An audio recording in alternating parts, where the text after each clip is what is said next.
Hi, everyone. It's Suzy-Weiss, the founder of DatingSecretsForDivorcedWomen.com, bringing you practical steps for finding love after 40. Well, I am really excited today to interview Ann-Blumenthal-Jacobs, who is one of the three authors of the book Love for Grown-Ups, which is all about finding love and happiness after 35. You know, this book is full of field-tested advice from, well, how to meet the right man to joining lives and dealing with kids and family. I have to tell you, I love this book because it literally answers any question a woman could possibly have about love after 35. It not only gives solid practical advice, but it does it in a really fun and entertaining style. So, without further ado, let's get to it. Anne, I want to give you a warm welcome and thank you so much for doing this interview with me today. Susie, I'm delighted to be with you. I love all the advice you give women. I think it's terrific, and I really am looking forward to talking to you. Good. Well, Anne, the first thing we have to do is I know you and your co-authors refer to yourselves as the Garter Bride. So, can you share with our listeners well what that means, and then also please share your personal story as a Garter Bride? Well, three of us, all career women, and as um, my business partner Pat says, none of us were ingenues. We're having dinner one night, and we dated, but we didn't think we were, going to get married. I was divorced; they had never been married. Within 6 months, the first Nina got married. 6 months later, I got married, and 6 months after that, Pat got married. And Nina said at her wedding, "You wear a garter, but at my age, you don't throw it." So she gave it to me to wear, and then I gave it to Pat, and then we started a sort of a sisterhood. Anyone who got married after 35, be it the first, second, or third time, would wear the garter, and it's been worn by about 20 women all over the U.S. and Canada, and in Europe, and they're all happily married women, and they all got married, as they say, a little later in life. Wow, so the Garter belt brought good luck. Yeah, yes, it did. It brought good luck, and it's a lot of happy women. And this out of this, the book grew from this because a lot of we all had specific problems because when you get married a little later, whether you're divorced or you're not divorced, you have a career, you have kids, you have mortgages, you have aging parents. It's very different than getting married when you're 21 or 22. Yes. Now, tell me a little bit about what happened for you. How did you meet your husband? Well, I was divorced. I had a wonderful career and a lot of good friends. And as I said to a friend of mine the day before I met my husband, um, I've dated every eligible man in the city, and I'm not getting married again. And I'm just going to focus on my career and my friends. And I had a very dear friend who knew my husband's mother. And somehow she said he comes to the city a lot, and I gave her your phone number, and I said, why did you do that? He's probably some fat businessman, and I don't really want to go out with him. Well, of course, he didn't call me for months because you can imagine what you think if your mother's fixing you up on a date. But he did eventually call, and I think he made me laugh on the phone. He has a great sense of humor. And I thought, oh, what the heck, I'm going to go. And we went out, and we knew almost immediately that we were going to be in each other's lives, whether we married or not. We were going to be important to one another. And I think within the month, he knew that he definitely wanted to be with me forever. And I think within the year, I felt the same way. Wow, I love that story. I love it. Oh, thank you. When your mother fixes you up, you never believe that one. I know that's why I love it. It's so unique, and especially later in life, right? Yeah, and of course, that's what we found with everyone we interviewed. They all met when they least expected it. Mm. I mean, sometimes it just comes out of nowhere. So that's why we say you've got to be out there, you've got to be doing things, you've got to be meeting people. In fact, okay, let me ask you something. I hear so many women that I talk to that are over 35, 40. Many of them actually are divorced, frustrated, they're ready to give up on meeting quality men. But in your book, you say if things like if you want to get on the train, you have to buy a ticket, or you say things like scanning dating websites is not really dating, It, or keep in shape for the big game. right. Expand on those ideas for me. Well, I guess basically, and I sound like a self-help book, you have to feel good about you. So you have to be prepared. And we say that looking for somebody is like finding a job. You've Mhm. got to approach it as though you really are serious about this. You want to meet someone. We tell people to do things that they like. Um, do activities you like. Uh, if you can volunteer for, if it's an election year, if you can volunteer to work on a campaign, if there's a particular subject that you would like to study, do it. Um, one of our brides, I think you may have read this, was over 40, thought she'd never get married, and she took flying lessons because she'd always wanted to fly. And a year later, her flight instructor asked her out, and they ended up getting married. Mm. So, as I say, you never know where it's going to happen, but it is important to tell all your friends to go on dating sites. I know a lot of women are nervous about that, but that is a good way of meeting people. We had a lot of women who got married by connecting through, Match.com or JDate. And if you're concerned about doing your online profile, get a friend to help you, somebody who's a little more objective and not nervous about it. And rather than describing yourself, describe what you like to do, what activities you like, so that whoever reads it knows the kind of personality you have. And we also say don't lie about your age and don't Mm. send a photograph that's 10 years older than, I mean, 10 years younger than you are. You have to really be honest on them. Mhm. So I think you and I, and well, I should say I with your authors, I think we agree. I think what happens is women, I hear this a lot, they try one thing like online dating, then they have a bad experience or they're not meeting the kind of men they want to meet, and then they give up. It's like they're ready to throw in the towel, and for whatever reason, they don't see how other things can help them just automatically meet people, whether it's even the man, sometimes, like in your case, the man's mother. Yeah. Well, that's why we say do things that you like to do. It also puts you in a good frame of mind, and people are drawn to that. I mean, one of the women we interviewed had gone to a party, and she noticed a woman sitting alone who seemed very shy. So she went over and she sort of spent the evening with this woman. And a month later, the woman called her and said, "You were so nice to me. Would you like to meet someone?" And anyhow, that was how she met her husband. So you never know where it's going to happen. So you just have to keep your antenna up. And sure, we have all been hurt, every one of us.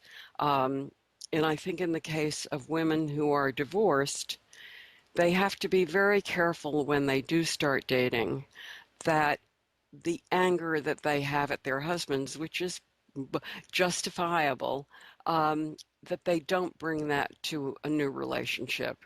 If you're furious about your ex, or he doesn't pay his alimony on time, or he doesn't visit the kids on time, complain to your girlfriends. Don't Mm-hmm. bring this up on a date.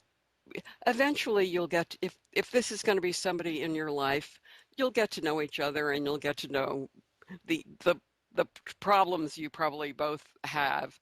But don't start out like that. Get to know the person. Let him know you. And also, I think for women over 40 who are dating, they're always concerned that a man is looking for somebody 25. Mm. Believe me, if you're over 40 and you're dating some 50-year-old guy, if he's looking for somebody 25, you don't want him. It's, if a man asks you out, he wants to be with you. He wants the same things that you do. And that's a thing that you have to focus on. Men are people too.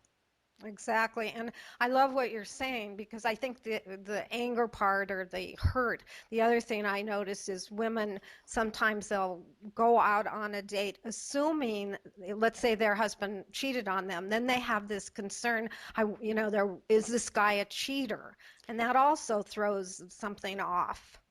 Yeah, you have to sort of leave all that at home. And a lot of women who had problems like this got professional help. And I think if you feel something is really getting in your way of moving on with your life, you should talk to somebody. Or sometimes the Y has groups for, divorced women. You Mhm. should look for some way of talking this out and getting some help on it. Yes, I totally agree with that. I mean, it is a part of your life and it shouldn't be taken lightly. And everybody reacts differently and everyone has different situations. Yeah. So they need to make them number one and get the help so that they could move on if that, in fact, is stopping them. In fact, talking about getting help. In your book, you talk a lot about getting in your own way and self-sabotage and relationships, and actually how fear can show up when you start to have serious feelings about a man. And I'd love for you to share more about this. Well, I think even in cases where women have initiated the divorce, and surprisingly, the new numbers that are out on women over 50 getting divorced, most of them have been initiated by the woman. Mm. Um, so uh, it's so funny. I'm sorry to stumble. I don't want to say the wrong thing here. It's the same thing. You have to let this go. Hmm. And time will tell. Time is on your side. You're not 22. You don't feel like you have to get married right away because you want to have kids right away. If you're, 50 years old, hopefully you've had your kids and that part of your life is taken care of, or you're going to adopt, who knows. But you just have to give yourself time. Don't rush into anything. There's no hurry. Yeah, I know I hear this all the time from women. I think what it is too is as a divorced woman, they're Hmm. afraid they're going to make a mistake and pick the wrong man, and that I think also stops them, and from kind of letting themselves be in the moment, letting themselves really get what's going on. Yeah, they should be concentrating on having fun and getting to know this person. Hmm. And as time goes on, as the relationship evolves, you know what you can say and what you can't. One of the things that we are very aware of is that women assume that that if they tell something intimate to a man, something that's some serious family thing, Mm. um, that it acts as that it bonds. Women bond, but you have to be very careful. I mean, if it's something that is going to interfere with your relationship, if you have, so let's say you have a child who's autistic, Hmm. this is something, yes, you have to share this right away, because if you're going with somebody, this is going to play into your day-to-day relationship. If at some point you've had a substance abuse problem, you do not share that until you're certain that this is somebody that you're absolutely going to be with. I mean, I assume you're over your substance abuse problem, but let's say, 15 years ago you had a drug problem or something. Hmm. That's something that as you become more intimate emotionally, you will tell someone, but you won't tell them at the very beginning. Hmm. Hmm. It's And it's it's not wise because I think what you have to do is always got to think, if we broke up, would I be concerned that he knew this? Ah, very good. Very good. So in other words, there'll be the right time if this relationship's going to grow. There will Yes. be that right time will show up, probably in a very natural way.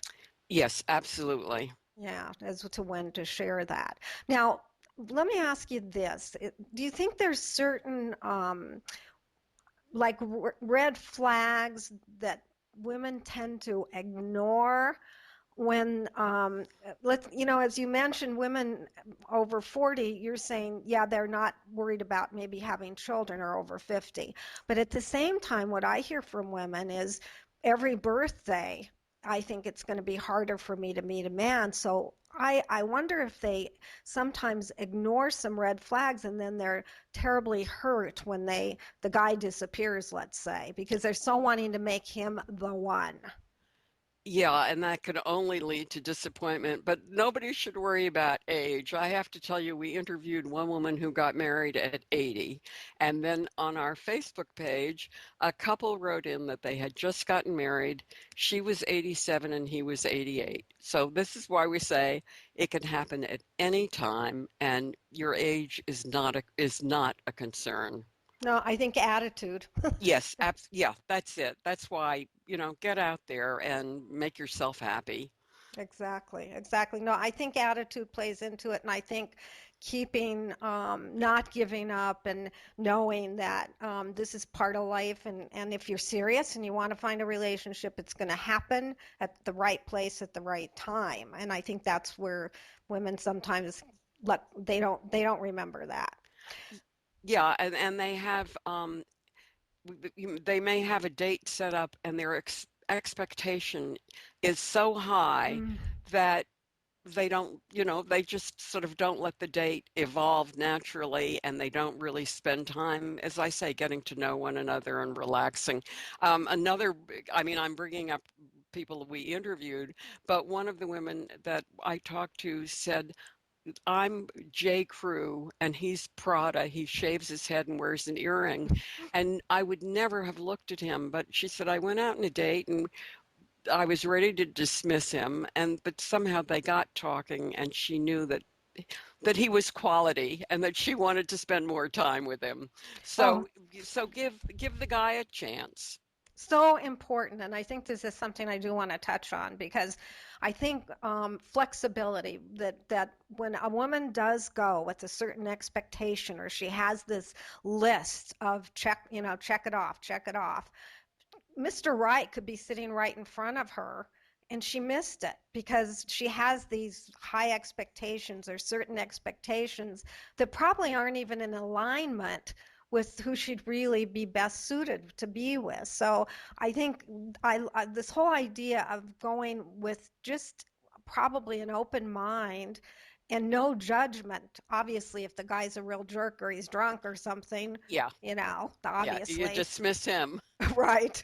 But I mean, I think that being open-minded, what have you heard from women, or from your friends, from about this idea? Oh, I think it's a concept that you really have to do your homework on yourself. Mm, And you have to say that this is how you're going to approach dating. It's the same thing. It's like the anger that you have at your ex-husband, hmm that you have to let that go. You have to really spend time thinking all this through, and what do you expect? What do you expect of yourself? Um, the other thing you were asking about meeting people, we hmm also say make sure you tell all your married friends that you're looking, because married friends know the men who are available and they're usually pretty good at fixing you up. I agree. If you're invited someplace, go. Don't try and get a sort of an escort just because you want an arm to hold, and don't be afraid about going alone. If you're invited to, for example, a wedding, if you're invited to a wedding, go. I know it's awkward walking into a room alone, but you may meet a couple and they'll say, gee, Susie was a terrific lady. Let's fix her up with so and so. The other thing in my city, there are a lot of museum openings, and very often I'll go and I see two women standing talking with each other. No man is going to approach them. Mm, It's frightening to approach two women. mhm, It takes courage to approach one. You're mhm. better off going alone. Exactly. And I know it's difficult, but that's what you have to do. And that way, No, the more you do that, the more confidence you'll get. You have something to offer. A mature woman does have something to offer, so you have to think about that as well. I love what you're saying because I think this is so important and obviously it is getting out of your comfort zone, but isn't I always ask a woman, isn't finding love worth it? You know? Yes. Yeah. You Yeah. know, so you're being a little uncomfortable, put a little extra deodorant on and you Yeah, know, spray yourself with a little perfume right, and and go through it. yeah, Do it. and that which is another thing.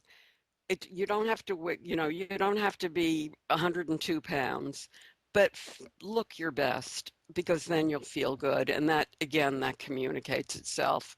And this does, as I say, it doesn't mean you have to weigh 102 or have the latest Vogue clothes on, but make sure that you feel good about how you look. um, Absolutely. and you're not going to meet somebody sitting at home watching television. It's he's not going to walk in the front door. Though I will tell you that somebody did had their plumbing go wrong and they ended up marrying their plumber. So maybe that maybe occasionally that works. Exactly, yeah, but most often not. Yeah, And I think the other thing is, if women are out there more, the truth is, the more men you meet, the better you get at really knowing, like you said, when you met your husband, you just know at a certain point because you've already been around a lot of different men, so that your radar gets better, I yeah, guess. yeah. Who's the one, and he shows up and then you know it. So let's switch gears for a minute because I want to get to talking about now that you found the one, you're serious. At what point should he meet your family and should you meet his? And if there's younger children, when should you bring a man home to meet the kids? I think this is a piece that people get confused on. Well, this is again a situation which you just have to sort of see as you go along. We do feel, and this is also from what we've learned from talking to all these women, don't rush meeting the kids. Now, if if you're dating and he comes to pick you up and the kids know you're going out, fine. Then they know he's around.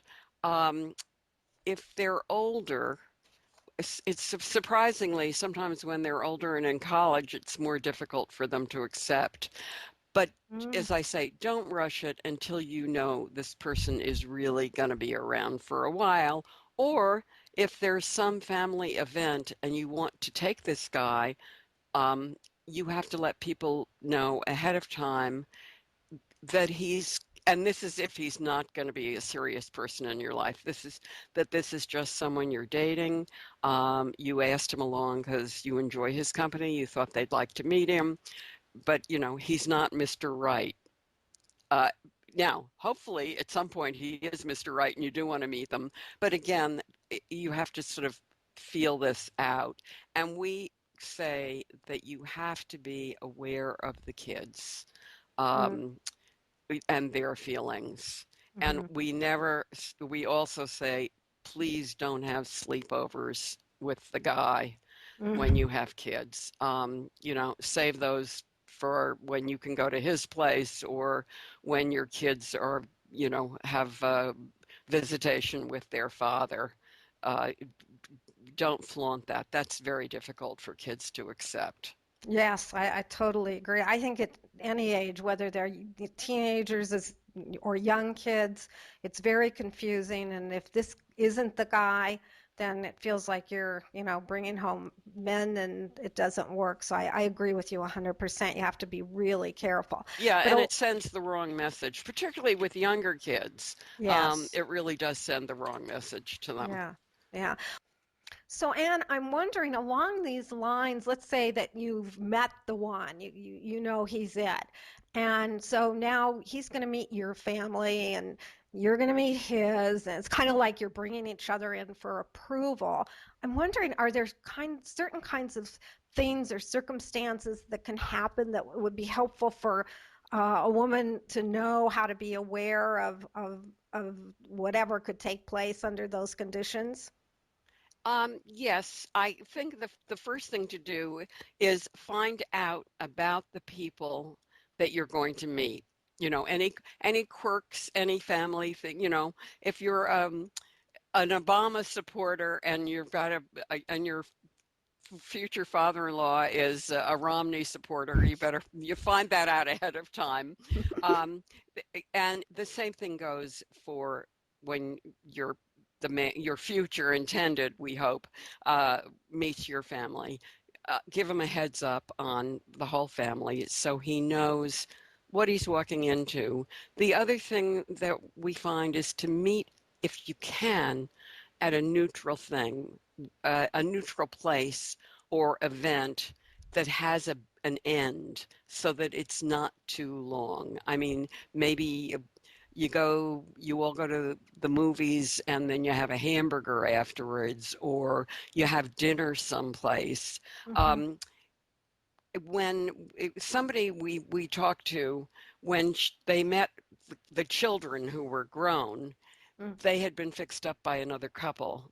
So the kids all knew the other couple. So they had a dinner where the other couple was there, both sets of kids, and and the future bride and groom, and that just made it easier. And they had dinner. It was the night after Thanksgiving, and they had dinner in a restaurant, and that's a wonderful thing too. If it's around a holiday, you can always make neutral talk about what you do at Christmas or how you celebrate, or the same thing, your Right. your mother's great stuffing on Thanksgiving.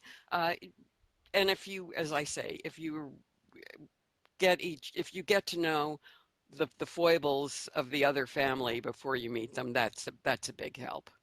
Exactly. No, I think it is, and I think, people probably have some hysterical stories from those situations, but it's good to know that, or to kind of take it in that you want to set it up in the best neutral possible way Absolutely. that you can. And also, I think probably to know that maybe, there's certain people in one or the other families that's very judgmental and may not fall in love with you, but that's okay.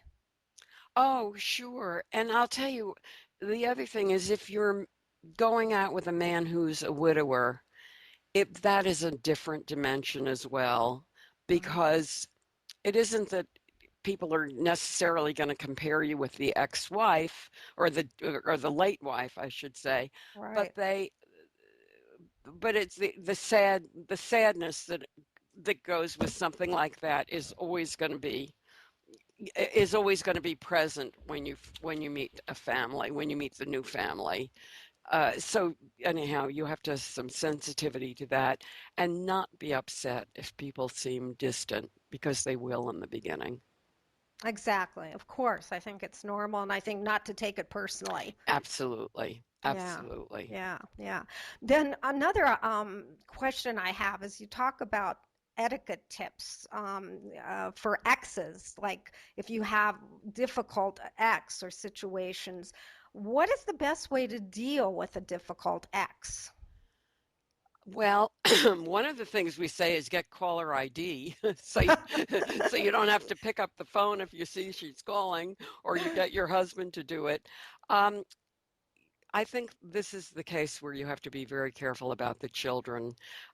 Lots of times you can be furious at something that's going on, but you can never show this in front of your kid, in front of his children.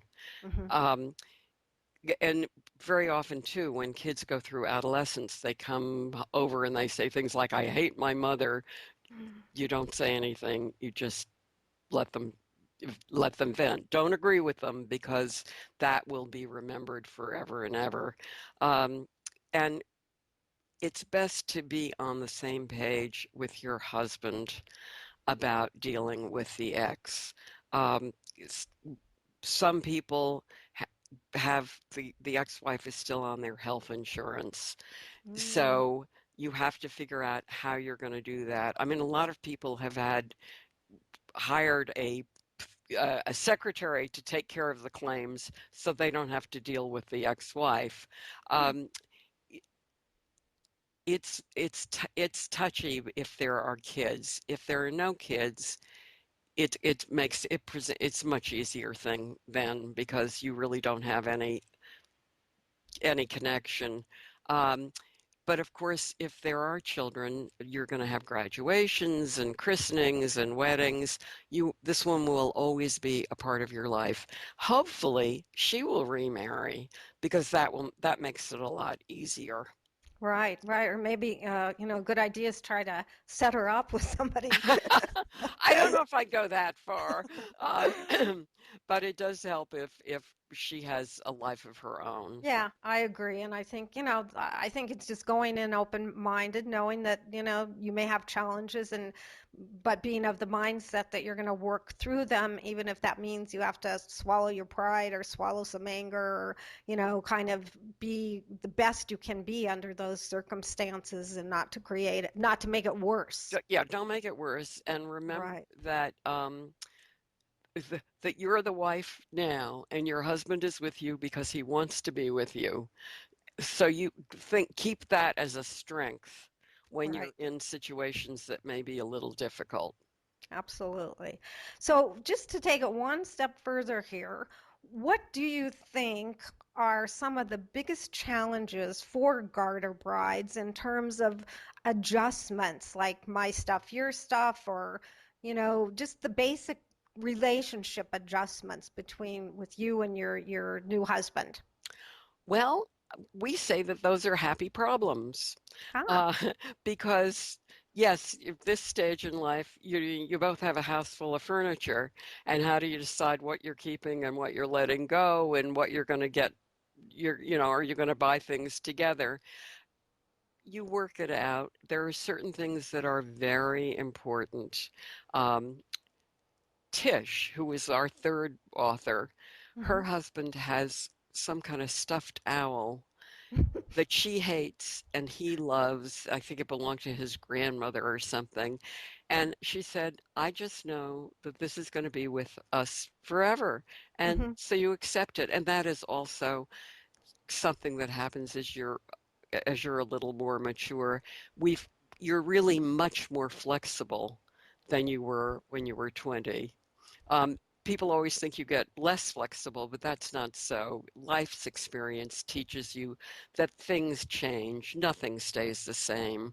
So you really do become more flexible as you get older and you work it out. I mean, if your husband is absolutely attached to a lounge chair that you hate, put it in his den. Don't make it a featured piece Right. of furniture. When my husband moved to the city, he had his office furniture, his home furniture, and I can't remember what else, but he had 14 chairs in his living room. There was no way I was going to take those into our apartment together. So, as I say, but you do work it out. Yeah, yeah, yeah. And I think again, it's coming in expecting that there has to be a give and take. And sometimes you're going to have something that you don't really like, but hey, that's the way it is, Yeah, you know? yeah. Yeah, yeah. Well, Uh, wow, this has been fascinating interview, Anne. And I want to thank you so much. But before we sign off, what is the one message or piece of advice you want to leave with our listeners? don't give up. It can Mm, happen to you. And it happened to a lot of women. It can happen to you. Just keep out there, keep doing things, make yourself happy. You will meet him. Wow, and I hope I want everybody to hear that, and because you've had the success, and you know a bunch of other women from your research that have had it, so it's not we're not just making it up. It's true. Don't give up. Well, I want to encourage everyone to check out this book, Love for Grown-Ups. You can get it at Amazon.com, and you can also hook up with them on their Facebook page, which is The-Garter-Brides, and you can get on their website, which is www.thegarterbrides.com. Well, this is Suzy-Weiss from DatingSecretsForDivorcedWomen.com, where you get practical steps for finding love after 40. I want to also invite you to join our community of women on Facebook, which is at www.facebook.com, Women Over 40 Dating. Thanks for listening, everybody, and have a great day.